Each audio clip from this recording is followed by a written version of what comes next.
Our Michigan State Spartans, yes, 2 touchdown underdogs at home. It's going to take a lot to win this game, but are we going to find some glimmers of hope for this? Well, at least one of us is.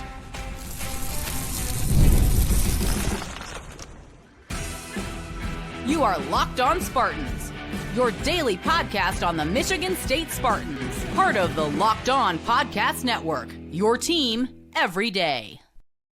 This episode of Locked On Spartans is brought to you by Mazda. Like our players, we sweat every detail because you win. You make every move count. Pulling off the unexpected is only the beginning. Stay tuned later for highlights in this week's Moving the Game Forward. It's Mazda. Move and be moved. Spartan friends, Spartan family, Michigan fans, I know you're here too. Don't go hide. Come on, you're here. We all know it. Welcome to Locked On Spartans, your team in green and white 5 days a week. Please rate, review, subscribe, comment below your reason for hope if you're a Michigan State fan, because we're going to need it as 14.5-point underdogs at the time of recording right now. Now, we are joined by the one, the only Chase Glasser, brilliant X's and O's mind of all things Spartans Illustrated, and we're going to get into why MSU might have a glimmer of hope or two for this game, because I'm not going to spend the whole first segment just doing the easy thing, Chase, telling you why Michigan's going to win this game. But let me just do the easy thing right now, if you don't mind here. I got some stats, Chase, and it all starts in the rushing game for me. Michigan State's rushing so far 3 yards per carry in the conference. That's 4th worst. Michigan's run defense, well, they have the 3rd lowest opponent yards per carry, just under 3 yards. The other rushing, Michigan's rushing, 3rd best rushing attack in terms of yards per carry and explosive plays. Michigan State 5th worst in the conference at yards per carry, and also, 3rd most tackles forced by Michigan. Michigan State, 3rd most tackles missed in the conference. Michigan State's pass defense, well, they offer up the 2nd most 20-plus yards per play in the air. And then, just 3 of the last 4 games, their pass rush has less than 10 pressures in 3 of those last 4 games. They have just 11 pressures in the last 2 games combined. I promise you guys, I'm almost done with all this, but let's just get all the facts out of the way here. Michigan State's pass offense, yes, they have weapons. This might be where the strength is. They have an elusive quarterback. But Michigan also has 17 pressures in the last game alone against Washington. Aiden Childs, he is a top 5 most pressured quarterback in the conference. And let's round this off with turnovers, Chase, because Michigan's defense has generated 14 turnovers. That's 2nd best in the Big Ten. Michigan State has just generated 5 turnovers. That is 3rd worst in the Big Ten. So that was the easy part, telling you why a 14-point favorite is favored by 2 touchdowns. Chase, I always love having you on, man.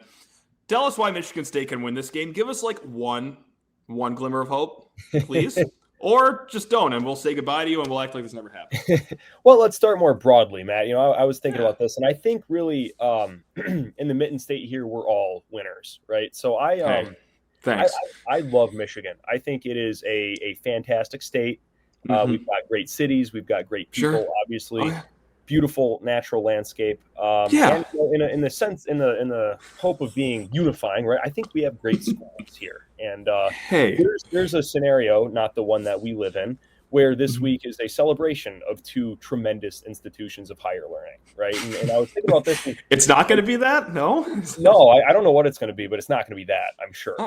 But I mean, very, very legitimately, Matt, you think about what these 2 schools offer, right? Like you look at both of them together, right? You've got a president, Supreme Court justice. Michigan State pumps out a ton of Rhodes Scholars, right? You look at, from the sense of like Michigan has an elite law school and medical research. Michigan State, you're looking at like a world-renowned nuclear physics program. The agricultural college literally answering the questions of like, how do we provide the food for the people in the world in which we live? Right, like how do we raise that carrying capacity? One of the most like a preeminent cancer drug was discovered at Michigan State. Right, beyond that, even to the arts, like James Caan, Michigan State guy, Darth Vader. He went to U of M. James, of course, Jones. Right, like you go even beyond the national to the international. Right, like there's all sorts of captains of industry and titans of business and things like that went to these schools. And you look at even the galactic level, Matt. University of Michigan sent 3 people to the moon on Apollo 11. They got an alumni association on the moon. And not to be outdone, Michigan State, you've got a like a world-renowned particle research laboratory that's literally answering the question. Okay. Yeah. Right? Why are we here? Where did we come from? So how blessed are we to have these two tremendous institutions that will play a football game on Saturday night? So that's the some of your finest work. Well done. It's something like that. Well done. I'm fired up now for this game. Yeah, right. I believe now. This is great. Now we can go solve the pressing issues of the society and whatnot. But as for the game, so I have a piece up on Spartans Illustrated right now called "How to Beat Michigan." I think is okay. And Michigan's fine. Like I don't think they're great. But they're a good team. But they've got issues, right? Like I've been saying for a couple of weeks, do not concede this game. Because I think in a couple of ways, Michigan is in part trading on reputation, particularly along the offensive and defensive lines. Mm-hmm. My take, and we've gone through this before, is if you go back for a long time, I mean, you can go back to kind of the birth of modern Michigan football in 1969. With some exceptions, the better team wins this game, where it's like the team that has the most wins at the end. It does, yeah.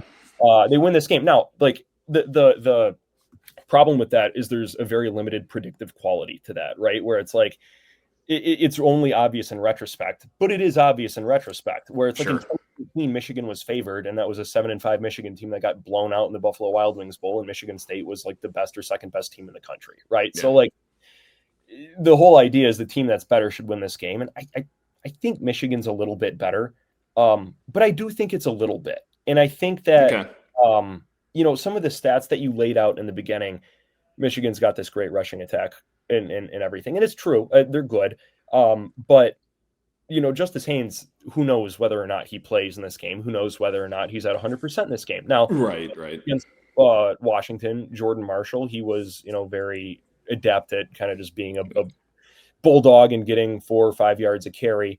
But we don't know the strength of that rushing attack from a personnel perspective. Now, I think, is there a scenario where I saw Jalen Berger do a lot of work against Michigan State? Like that doesn't necessarily give me a ton of optimism.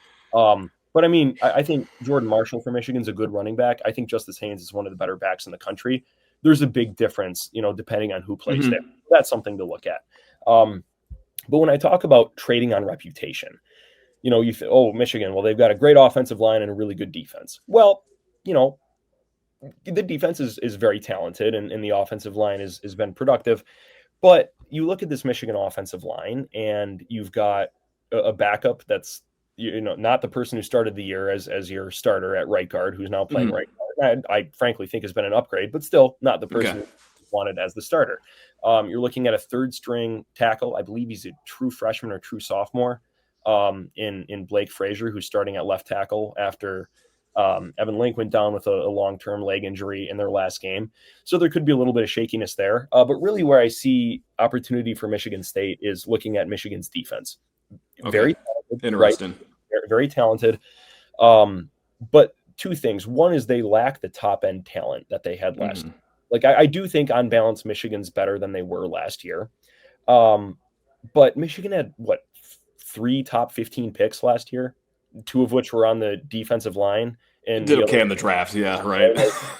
And then you've got a tight end that rounded out that who did some work against Michigan State in that game last year. And then you also have Josiah Stewart, I think went mid-second round, I think, and he was a very good defensive end as well. I think he was the one who forced that fumble on Childs at the end of the first half last year. So, they're good, but they don't have that top-end talent.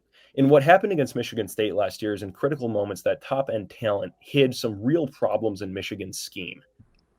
All right, guys, plenty more to come with Chase Glasser. And also, yes, we're going to get into the Michigan State basketball exhibition win over Bowling Green. But first, this episode is brought to you by Mazda's Moving the Game Forward. For those who believe it's not just about playing the game, it's about redefining it. There are moments that do more than just put points on the board. They move crowds, move culture, and keep moving the game forward. And this week's moment that moved the game forward is Mazda. Mazda, this gets harder every week. They want us to point out a highlight from the last weekend's game.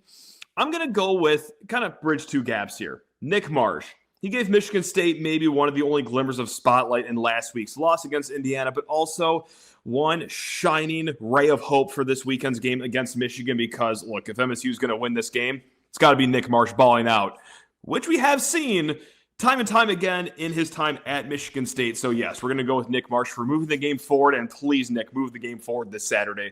When you follow what moves you, the unexpected is only the beginning. And just like there's more to every highlight, there's more to a Mazda vehicle. It's Mazda, move and be moved. Also, guys, you need to talk your ears off about Alumni Hall because, yeah, if you want to be the best dressed at the tailgate, start at Alumni Hall. It is your official Michigan State gear spot.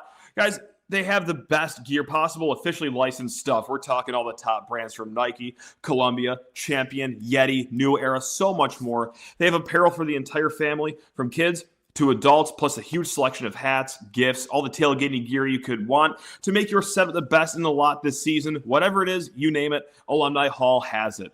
And they really take care of the Spartan community. Michigan State students, faculty, as well as military and all first responders, you get 10% off of the valid ID in the store. And on top of all that, you're going to want to follow Alumni Hall on social media and download the Alumni Hall app because that's where you're going to find a lot more special offers and sales. So what are you waiting for, guys? Pop into Alumni Hall in the Eastwood Town Center in Lansing near the Apple Store or shop online or through their app. And best part is, for every $150 you spend, you're going to get $10 in Hall cash to use for the next time. So what are you waiting for? Guys, grab the new game day look, upgrade your tailgating gear, whatever it is, do it with Alumni Hall, your ultimate Michigan State shopping destination.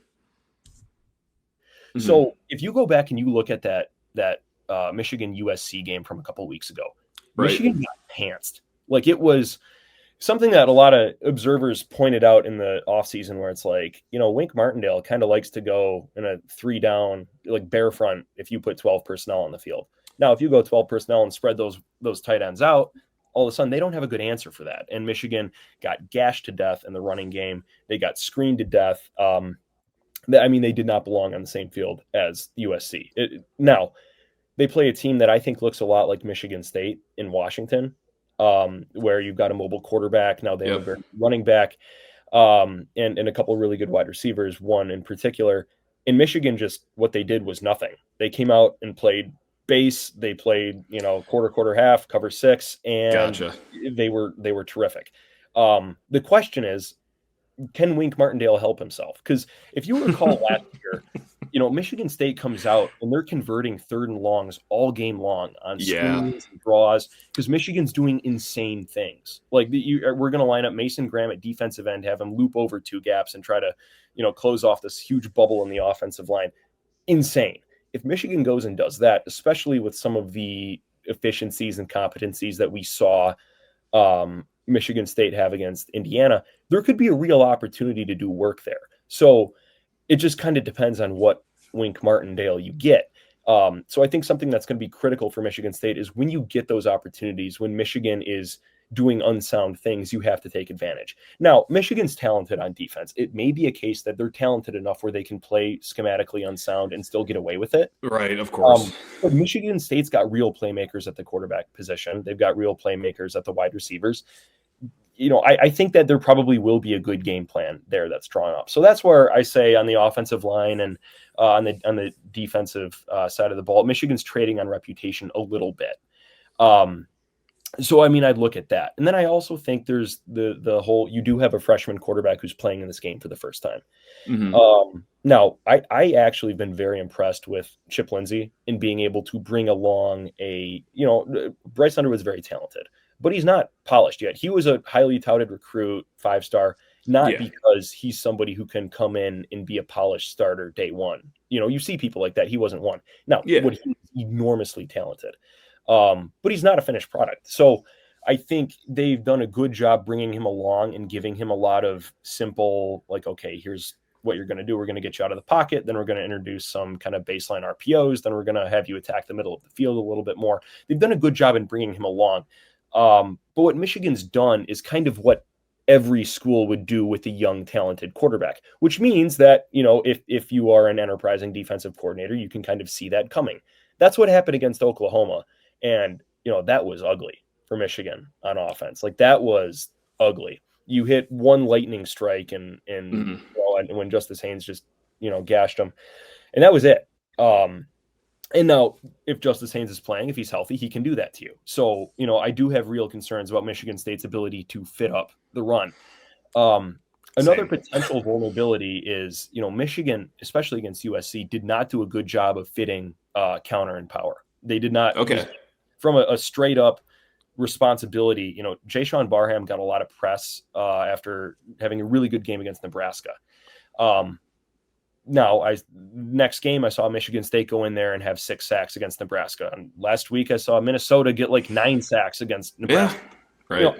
Jayshon Barham's fine coming off the edge, but I don't think Nebraska is too good at protecting the quarterback. Everyone's eating in Lincoln. Yeah, everyone's getting there. So, now, what Jayshon Barham loves to do is tear around the corner and get too far upfield and open up lanes for a quarterback to run. He did that on the first series of the game against Washington. Now, he was much disciplined over the course of the game, but if he does something unsound, Aiden Childs has got to be ready to pull off a long run the way he did against Indiana last week, right? So there's going to be opportunities. I don't think Michigan is particularly well coached. I don't think they're as poorly coached as people think, particularly people within the Michigan fan base. Okay, perfect. Your people, yeah, right. But I also don't think that this is not a team that's over fundamentally sound. So they will make mistakes. You just have to be there to take advantage of it. And that's to the point of you have a freshman quarterback who's playing in this game for the first time.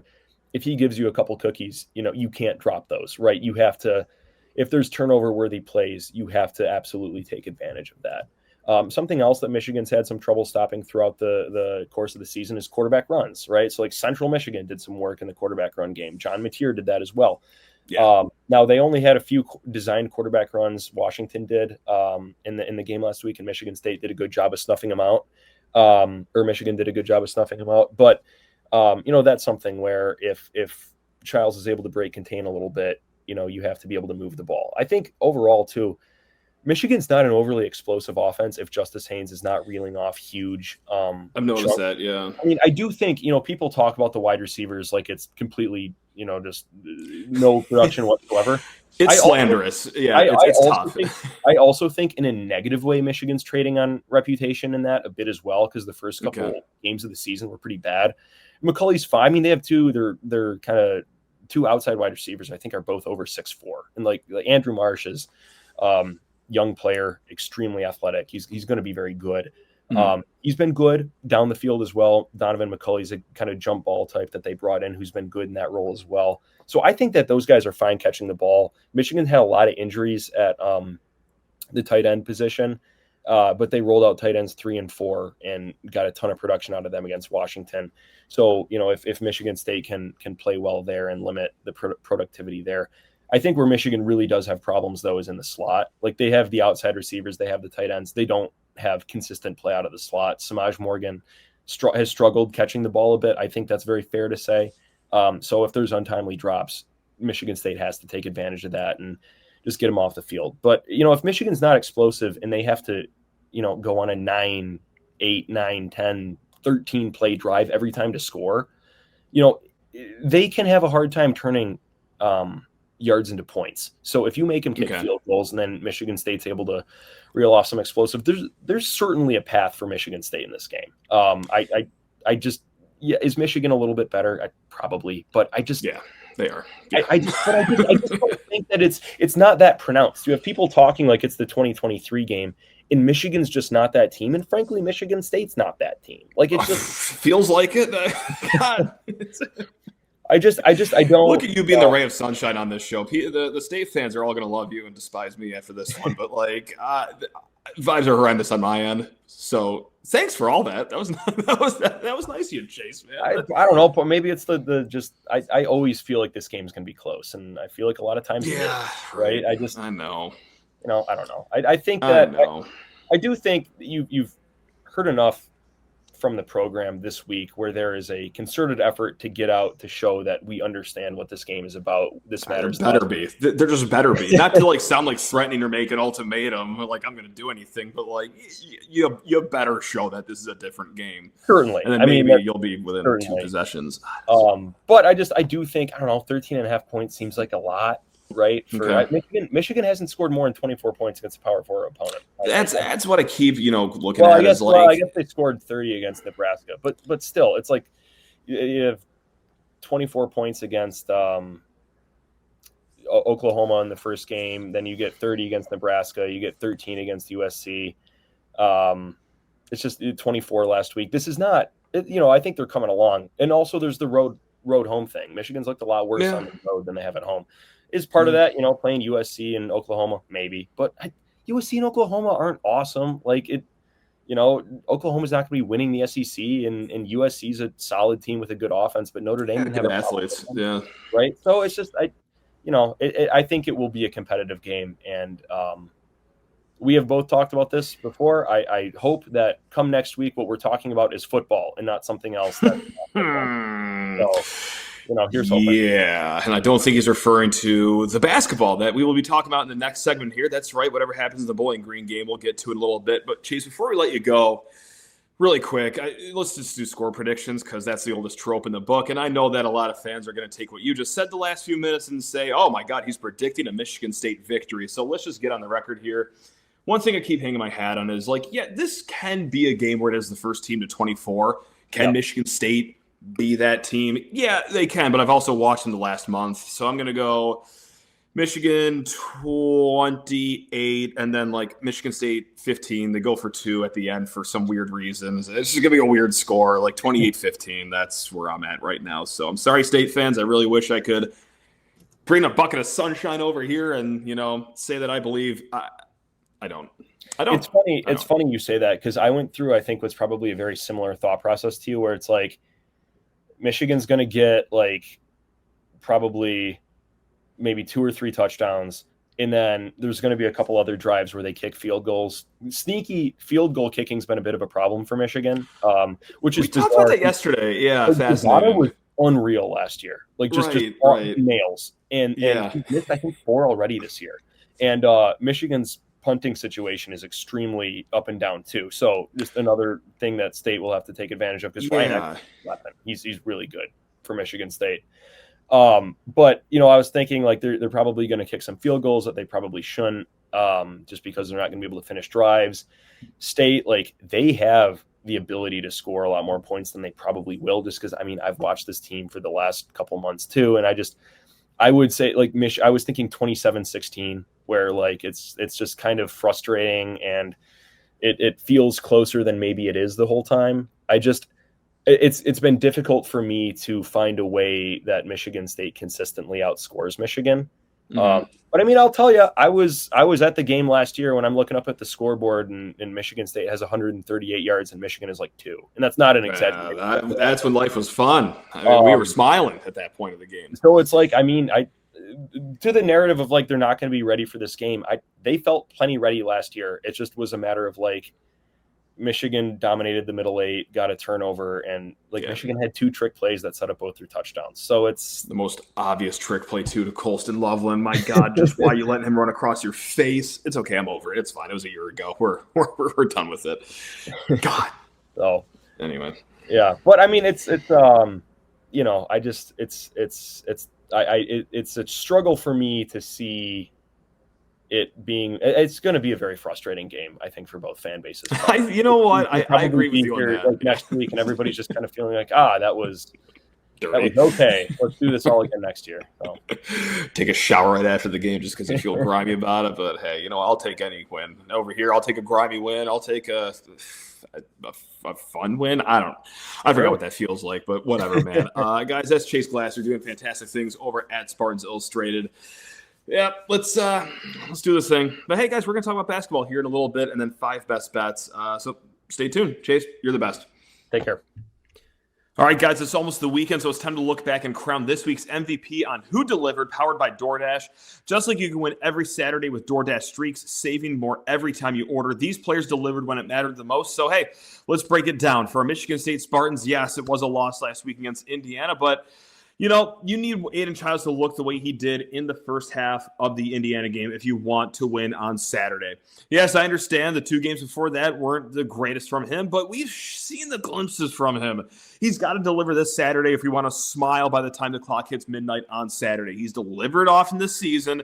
Can he get back in front of a home crowd against the Michigan Wolverines? Guys, it's going to have to be an Aiden Childs performance here, right? So, just like Childs has done here and there again for the Michigan State Spartans, DoorDash delivers your Saturdays. With DoorDash Streaks, you save every Saturday you order, stack it up all season, and you could save up to $250, including $100 in DoorDash credits. Order this Saturday, keep the streak alive, feel your game day only with DoorDash. Terms apply.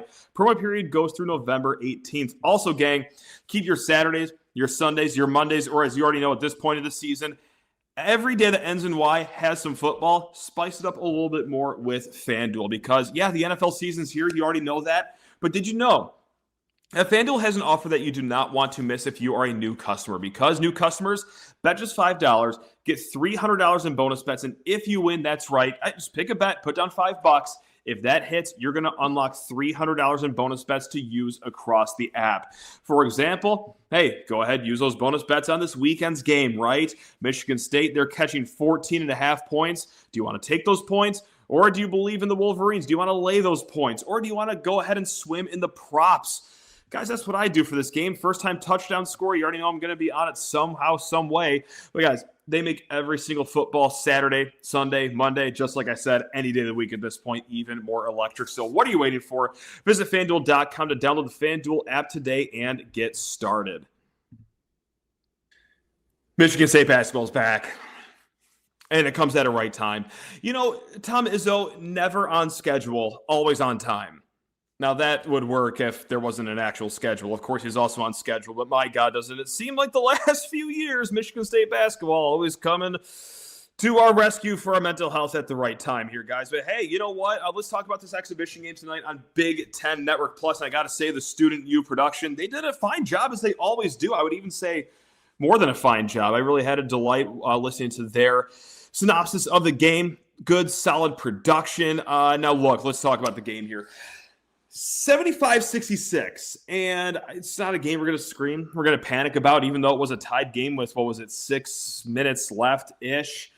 But yeah, I mean, hey, they walked into halftime with 48 points. They scored just 27 points in the second half. But look, they appeared how you'd want a team to appear when they're the high major team ranked in the top 25 against a mid-major team like Bowling Green, right? Like, they just straight up out-physicaled them, both in the whole game and down the stretch here. Now, the whole game, 14 blocks to 0. That truly looked like a grown man adult game going up against, your local high school JV team. No disrespect against Bowling Green. They did put up a good fight. But my God, there are often cases around the glass where I'm asking myself, both internally and out loud, what are you doing? When would that shot ever work against a team that also has Carson Cooper, Jackson Kohler, specifically Cohen Carr, who had himself, 5 blocks on the day? Yeah, I mean, it was an out-physical game, and how many times have we seen it where a high major, okay, it's tight, it's about 5-ish minutes left, just 4 possessions by way of 2 scores for the offense, 2 stops for the defense. Momentum is all in the high majors team. And that's what Michigan State had down the stretch here. And then, albeit odd second half, but yeah, nothing I'm going to be too concerned about. Just like I'm not going to be too concerned about this. Michigan State out-physicaled them in every area of the game except for this weird one, rebounding. Which, what was it? I think it was 2, maybe 3 times last year. Michigan State was out-rebounded during the whole season, and here they are getting out-rebounded against Bowling Green. I'm not going to really freak out too much about it because, look, the cornerstones of this roster, we're talking Jackson Kohler, who's one of the best rebounders in the Big Ten. You, of course, have Carson Cooper. You have Cohen Carr, who's going to muddy things up. And then when you get more, Cam Ward minutes, Jesse McCulloch minutes, I think rebounding will be fine here. Give me a few weeks of this where they're getting beat on the boards before I, really freak out about it. But, yeah, out-rebounded 42-41. Oddity, I think. That's not a concern. That's more of an oddity in this game. But outside of that, it was classic Michigan State. It was 24 assists. It was 24 fast break points. And, here's more classic Michigan State for you. It's the Cohen Carr show. God, nothing just makes you smile like watching Cohen Carr play basketball, right? I mean, we could just stop the conversation of, he's one of the most athletic guys in college basketball. No, that man is straight up the most athletic guy in college basketball. And that's just even more exaggerated when you're playing a team like Bowling Green. Right?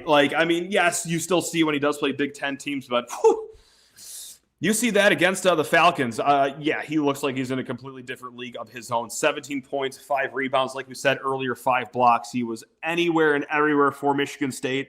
Plenty more to come on that. So we don't have to spend too much time on the Cohen Carr thing because that's the kind of game you're going to have to see from him against mid-major to low-major teams. Now, of course, you want to see that in Big Ten play.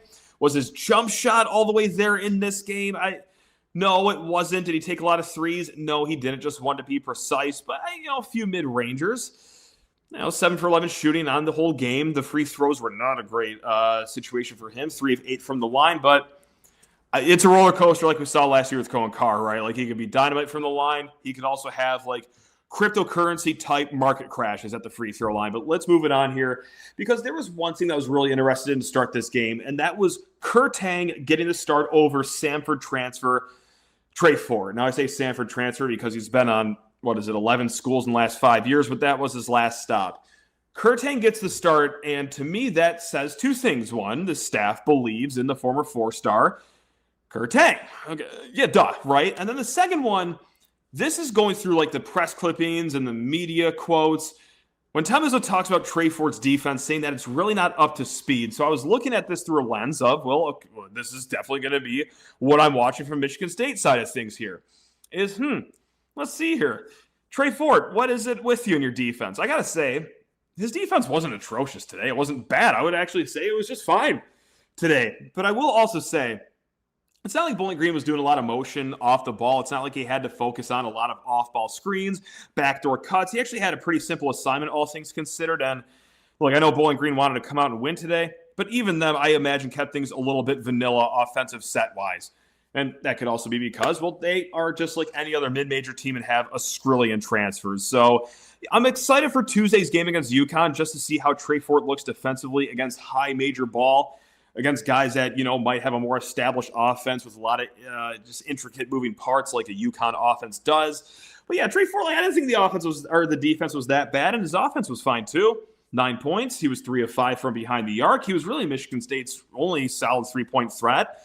I guess, Jeremy Fears went 2 of 4, of course. But yeah, I thought it was actually fine for Ford. Whereas Kurtang, tough day for him offensively. I'm not going to write off his whole season, of course, but yeah, 3 of 10 shooting from the field, 1 of 4 from 3-point land, and he's got to get going from 3-point land right off the jump here. And I know that's saying the most obvious comment possible, but one of my big concerns, if you heard me talk about basketball the last few weeks when we have sparingly talked about it, is that last year, was Jaden Akins, Trey Holloman, Xavier Booker, were they dynamite 3-point shooters? You add in Jace Richardson, who actually was, percentage-wise, a good 3-point shooter. No, they weren't. But you had to respect their shots, and that helped space the floor. We lost a lot of that with the attrition from last season. So we're talking hey, if Cohen Carr can develop a 3-point shot, that's great. If Jackson Kohler can be more consistent from 3-point land, that's great. That's going to just add more to floor spacing. But before we can run to count on those guys, you need to walk first with who's ever playing that 2-guard position, like Kurtang. He's got to hit shots immediately. And one other thing I'd like to see from him that I actually saw none of today, maybe a little bit more transition game from Kurtang too. There was a moment in the second half where I believe it was a 2-on-2 fast break. He gets the ball at the arc, and last year, Jaden Akins, he takes that thing to the rim. Right? Whether it's layup, whether it's throwing down, whether it's kicking out for a trailer 3-pointer, and then Kurtang's kind of froze today.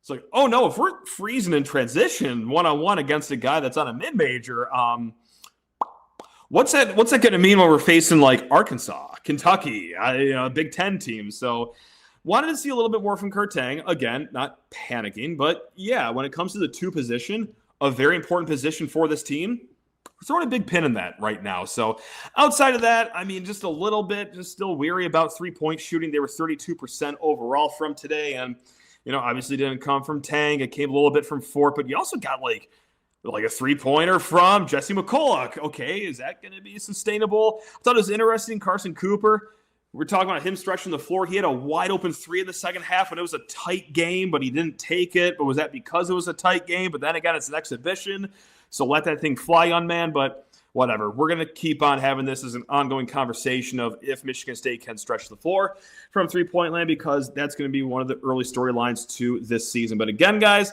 hey, all eyes on Tuesday against UConn. Will you guys pay the $8 or $9 for UConn Plus, the only way you can watch the scrimmage, which good on UConn to have your own channel that you can get money from, but also doing it against a fan base like Michigan State fans, sickos that will gladly pay that $8, $9. There's only a dozen fan bases that you can siphon that money out of. And dang it, you found one of them right here in East Lansing. Guys, I know this is a long episode, but before we go here, hey, I want to leave you with some 5 best bets. And I'm going to toot my own horn here. I want you to know how honorable of a person I am right now, because we went 2-3 last week, but 2 of these were really, really bad beats. Now, the 2 wins, Minnesota plus 6.5 over Nebraska, great, whatever. Over 40, 8.5 against LSU versus Vandy, fine, whatever. Washington plus 5.5 at Michigan, that was a straight-up loss. Now, last week, we also said over 54.5 in Indiana versus Michigan State. Now, that line closed. That dropped quickly in the last 2 days by 5 points. So if you got it before kickoff at 49.5, yeah, the over hit. If you did what I did, you took over 54.5 while you recorded an episode on Thursday. No, you did not hit that one. And then also same goes for USC plus 9.5 over Notre Dame. That closed at 10.5. But hey, on this show, we took it at 9.5. So we're not going to count that as a win. That's right. We treat 5 best bets with honor, discipline, respect.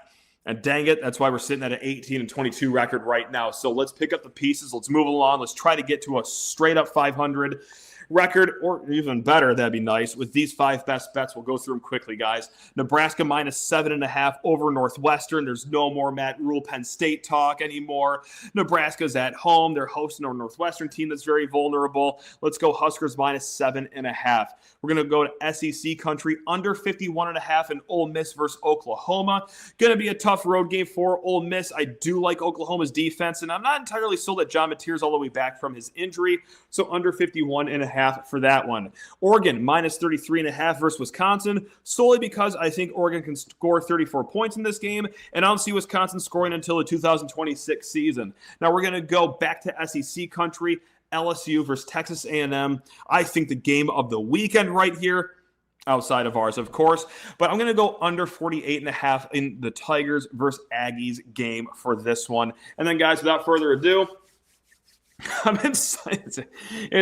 going to say it's funny. It's actually not funny at all. I've been so ice cold with Michigan State games this year. All I've done the last 3 or 4 years is just nail Michigan State games, whether it's spread, whether it's team totals. And of course I should be doing this. I'm the host of Locked On Spartans, but oh my God, what a humbling year it's been. I can't hit a win in these games. Michigan money line, it is. No, I'm kidding. We're going to go under 49.5 for this one. Michigan State versus U of M. Michigan, not that explosive offensively. Michigan State, you already know their issues on offense. We just talked about it the first 20 minutes of this show. So, guys, that's what I got for you right here. We will be back. Maybe a shorter show on Saturday night after this ends, because me and the wife are going away just for a nice night. Which, that was awesome when I found out that this was a night game, 7:30. Why would this game kick off at noon? Of course, it's going to run into a long-scheduled evening out with the misses. But, yeah, we might be doing something short on Saturday, but count on a full show on Sunday. Point blank, you're going to be hearing from me at least once, probably twice before this weekend ends. But, guys, until then, take care of yourselves. Love you all. I hope that you're a lot more positive than I am about this. I need your positivity out there. You guys got to deliver it if you're going to Spartan Stadium. This team needs you. Be somebody, guys. Be somebody. All right, guys. Love you all. Go Green.